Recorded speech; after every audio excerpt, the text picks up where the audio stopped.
During summers long past, HOYO-verse would add a temporary region to Genshin Impact.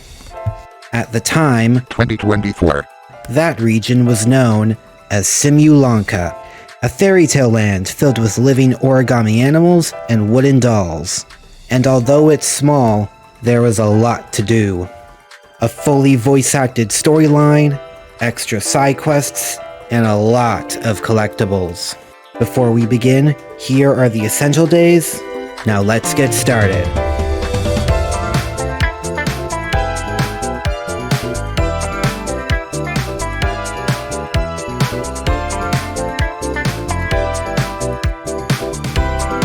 Now at first, Simulanka was going to be a much shorter part of this video.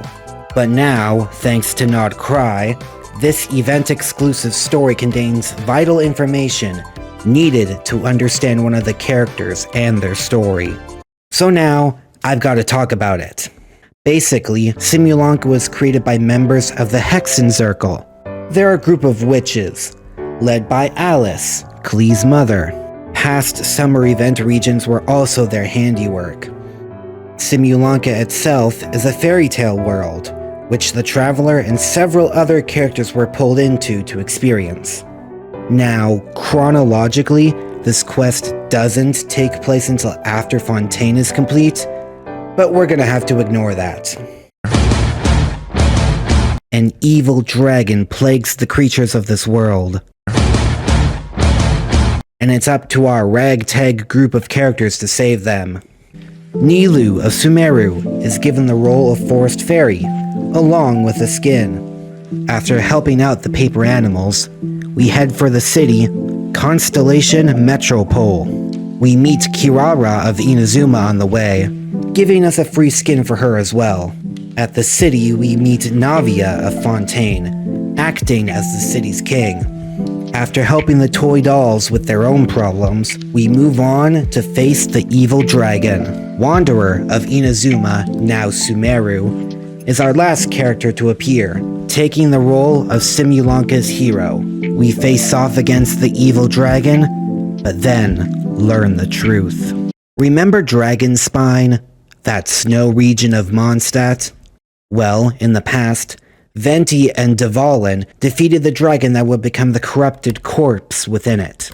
That dragon was Durin, created by another member of the Hexen Circle, Rhine-daughter. She also created Albedo later on. Well, Simulanka's evil dragon is also Durin. He was made within this world in an attempt to rewrite the original's tragic tale. This fairy tale Durin fulfilled that role, at least for now, taking on the form of a tiny dragon and the name Mini Durin. He reconciles with the people of Simulanka and decides to journey into Teyvat at Wanderer's side. Now wasn't that nice? We're not going to hear from Durin for some time, so we get to move on from Simulanka and head for Enkanomiya.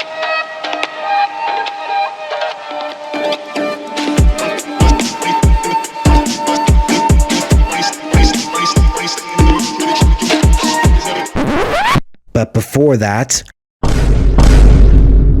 Kachina, Xinyan, and Kadahara Kazuha join the team.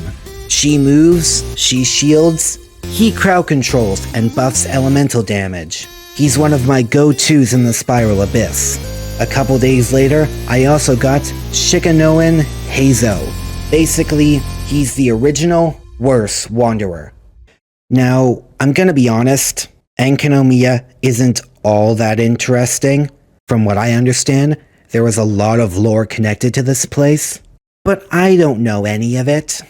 The big world quest connected to this region isn't voiced, so I didn't pay much attention to it the first time I played it, and I definitely didn't this time.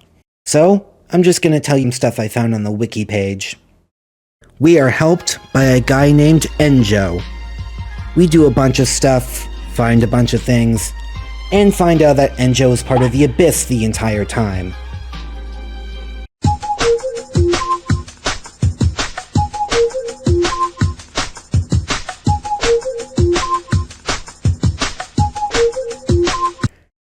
That's about it for Enkanomiya.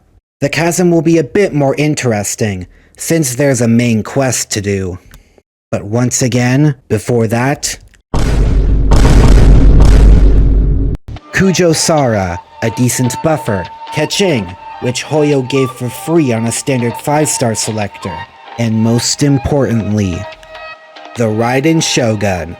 Her skill gives near constant electro application, which is super helpful when paired with my Wanderer and Nuvolette. Fischl has done her job, but Raiden will be taking the 3rd slot on my team, which means we have finally assembled our true main team. Day 365, we enter the Chasm Underground. It also marks 1 year on this Genshin Impact account. Yippee! Day 375, we begin another main quest. Near this strange nail, much like the one in Dragonspine, we fall deeper into the chasm. Our ragtag group consists of Yanfei, Ito, his companion Kuki Shinobu, and Yelan. We enter a domain, hoping it leads to the exit, only for us to end up exactly where we were before. Xiao shows up as an illusion and urges us to escape before we lose contact. We eventually arrive at a strange door, which shows those who enter their worst fears. So, we retreat to our camp and manage to bring Xiao into our team. Xiao tells us he was looking for one of his long-missing fellow Yaksha. We set out to yet another domain, where we find this giant compass. Not gonna lie, this is one of my favorite shots in the game. Too bad you can never come back here. Xiao purges the lingering memories of his fallen friend, and we use the giant compass to find a smaller version of the compass, which we take back to our camp. After some messing around, it's revealed we can use this compass to escape.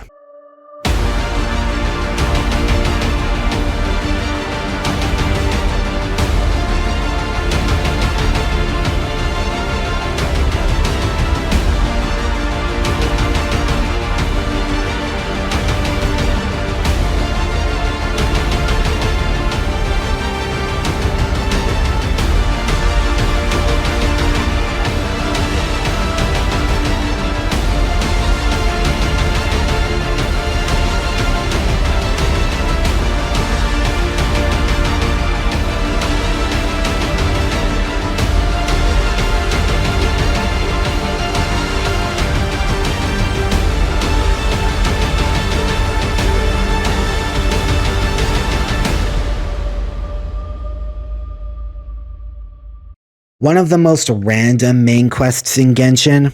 As far as I know, nothing that happens in it has any impact on the main story. But, you know, Genshin does that sometimes. Right after that, we do a quest with Yelan. Then Kuki Shinobu's hangout event. And last of all, another quest with Dainsleif. We are commissioned to investigate strange hilichurl activity and stumble across an upside-down city. Dainsleif suddenly shows up through a portal. Last time we saw each other was when we met our sibling, where he chased after them, only to lose their trail. Lumine and Dainsleif share a history. Dane was once called the Twilight Sword in Conria 500 years ago. He traveled with Lumine for a time, but they never reached the end of their journey. We find these hilichurls have come to the chasm to live out the end of their lives. During the fall of Conria, its people were cursed with immortality, and many were turned into monsters. This includes these knights who attack us, who once served under Dainsleif. One of them, Halfdan, leads them in their mission to protect Conria's people, even after they've lost their minds. We find an Intevat flower, the flower Lumine wears.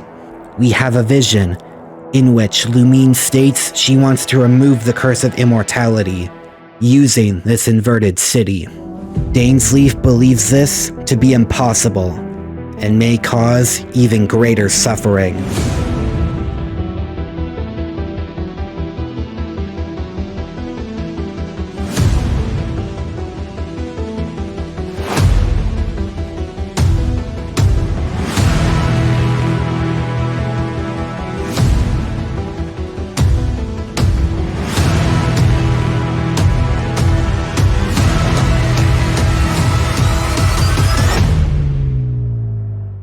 Halfdan sacrifices himself to give us a chance at victory. Afterwards, Dainsleif leaves to recuperate from the negative effects he experienced, and we prepare for the next stop on our journey. That was Simulanka, Enkanomiya, and the Chasm. Up next is the land of Dendro and Wisdom, Sumeru. Things are about to ramp up here in Genshin Impact. Everything before this was tame in comparison to what's ahead, and I can't wait to see you there.